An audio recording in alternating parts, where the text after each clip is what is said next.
Hey guys, this is Trent from Hometown Homestead, and today we're gonna have to go pick up after the little storm that we had. We had like 40, 50, 60 mile an hour winds last night.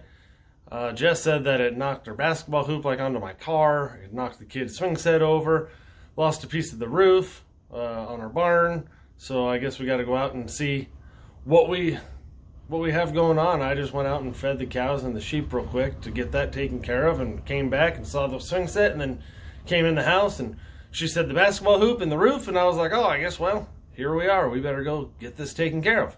So we'll get what footage we can of it, and hope you guys enjoy.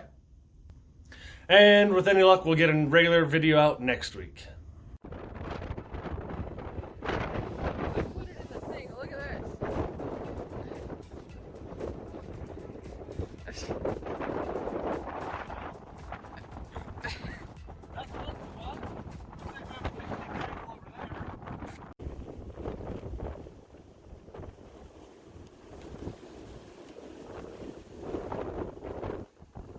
Oh man.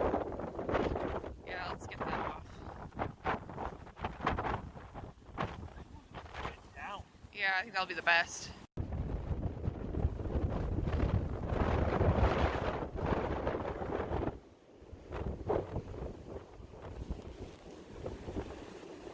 Oh, it's cold. My hands are frozen. Really? Okay. Oh, hey, look. Oh, there's the thingy flipped over.